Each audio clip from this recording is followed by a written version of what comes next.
Pour étudier les triggers, je fais cette scène. Donc ici j'ai un plan. Ensuite ici vous voyez j'ai un cube que j'ai appelé marqueur avec comme échelle 2, j'ai mis 0.12 en épaisseur et 2 sur l'axe des Z. Donc je situe ce marqueur sur le sol. En somme, ce marqueur va me permettre de savoir à quel endroit est le trigger. Maintenant, je vais devoir créer un trigger. Alors pour cela, je vais recréer un nouveau cube. Ce cube aura aussi les dimensions 2, 2 et 2. Ensuite, je déplace ce cube légèrement au-dessus.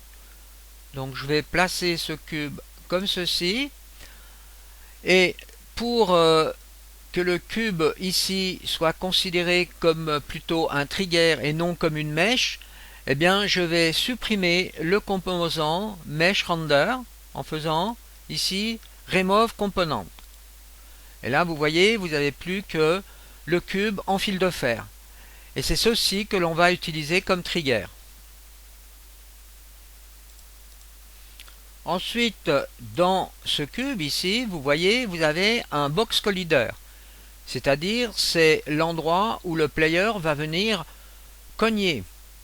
Eh bien, on doit donc définir sur ce box collider que c'est un trigger. Donc, isTrigger, on coche cette variable pour que ce box soit considéré comme un trigger.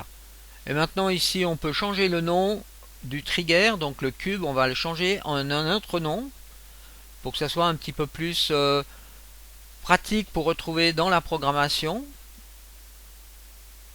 Je l'appelle donc T underscore test trigger. Alors le T qui est devant, c'est bon, c'est une convention. Lorsque l'on a un trigger, eh bien, on a intérêt à mettre un petit T devant pour signifier le type d'objet que l'on manipule dans la programmation. Alors on commence la programmation. Alors je sélectionne le test trigger, donc le cube en fil de fer. Je fais un add FSM to test trigger. Là, je vais mettre un nom, un nouveau nom dans l'état, donc l'état de départ. Ici, je vais mettre le nom de listener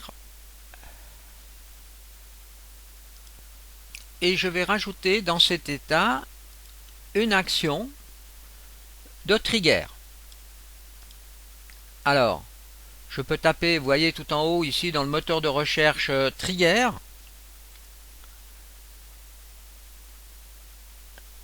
Et je vais choisir un trigger event, add action to state. Et je vais même pouvoir le faire 2 fois. Vous allez voir pourquoi. Donc ici, dans cet état, j'ai 2 événements trigger qui sont programmés. Donc un trigger peut être programmé de différentes façons.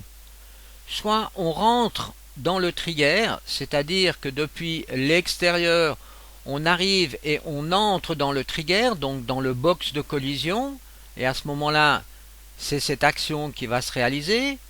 Ou bien alors, comme ici, on va faire un onTriggerExit, c'est-à-dire c'est au moment où on va sortir du box, on est donc à l'intérieur et on sort du box où le trigger va être actif.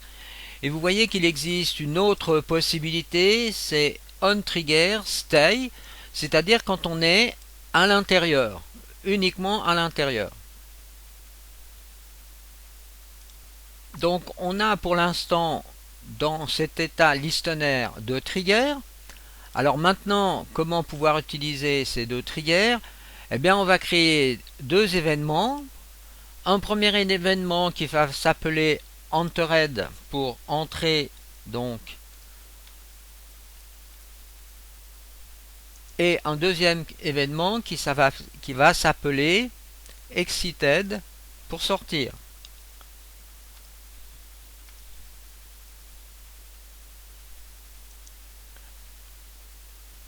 Maintenant, on va rajouter ces événements donc ici à l'aide de transition. Add transition, mais custom event, donc c'est les événements que l'on vient de créer. Donc on a entered et puis on a l'autre événement add transition custom event exited. Et bien maintenant on doit créer deux nouveaux états, add stat et add stat. Le premier état on va l'appeler enter. Le deuxième état on va l'appeler exit. Et ensuite on peut faire les liens suivants.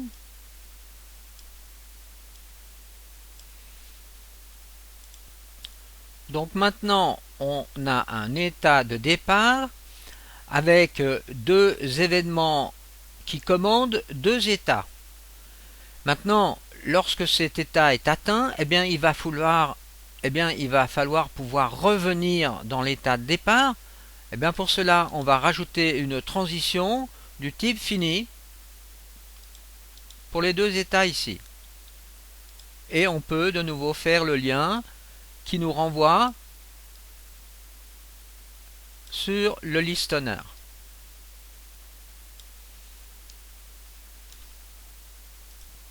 Maintenant, pour pouvoir voir l'efficacité de ce trigger, eh bien, on va créer donc une action. L'action va être simplement l'écriture d'un texte à l'écran en fonction du fait qu'on rentre dans le trigger ou bien qu'on en sort. Pour pouvoir écrire un texte à l'écran, il va falloir que je rajoute dans la scène ici un GameObjet GUI texte. Donc là on a les propriétés, donc là on voit où se trouve donc ce GUI texte. Alors on peut déjà faire un upper center, ensuite on va changer la grandeur du font.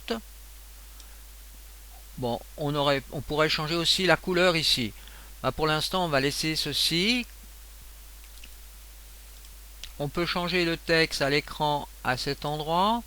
Donc ici on va dire qu'on n'est pas dans le trigger. Donc j'écris not in trigger. Donc ce sera l'état de départ. Donc on va aller chercher une action dans cet état. Alors une action GUI. On va faire un set GUI dans GUI élément, un set GUI texte, add action. On fait la même chose pour ici. Donc ici on a un message d'erreur qui nous signale qu'il faut aller chercher un GameObjet. Alors on va cliquer ici, on va dire utiliser un GameObjet. Eh bien on va prendre le GameObjet qui se trouve dans la scène. Alors vous voyez ici on peut faire par exemple un drag and drop de GUI texte que l'on peut amener à cet endroit, ce qui est vraiment pratique. Alors on va faire la même chose pour l'autre état.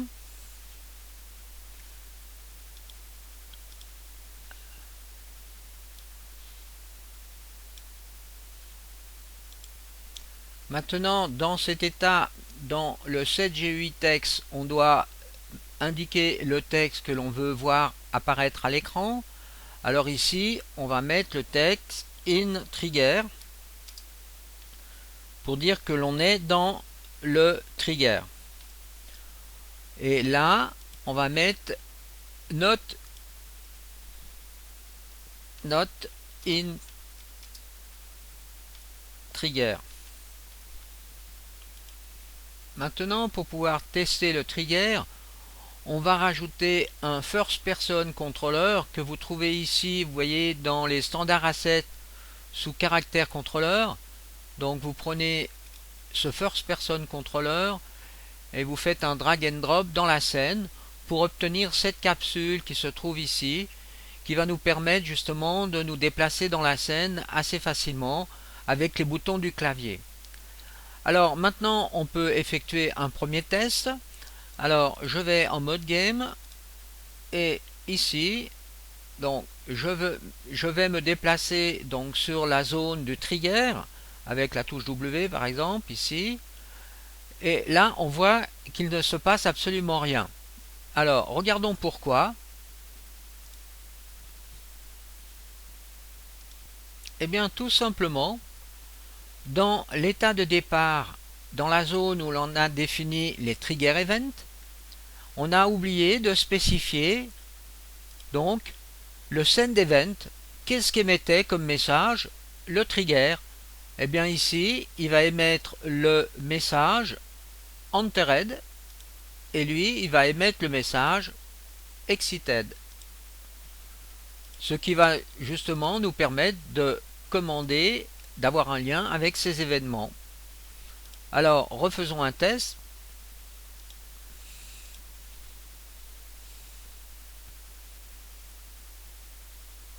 Voilà, in trigger, je suis dans le trigger. Et maintenant, je vais en sortir de nouveau. Je reviens en arrière. In trigger. Donc là, tout fonctionne correctement. Alors imaginons maintenant que l'on veut émettre un son au moment où le trigger est au moment où le player est à l'intérieur du trigger et au moment où il en sort. Eh bien on va rajouter des actions donc sur cet état. Alors ici on va aller chercher dans audio. On va faire un play sound, add action to state. Et là, on va aller chercher donc un audio clip. Donc ici, dans Asset Audio, je trouve ce type de son que je vais donc intégrer à cet endroit. Je vais faire la même chose pour la sortie, donc Add to Action Play Sound.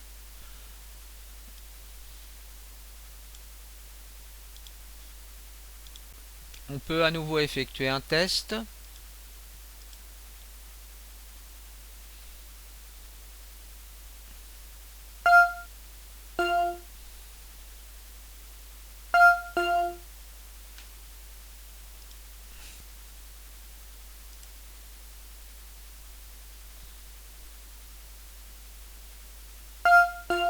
Donc ceci sera la fin sur le trigger.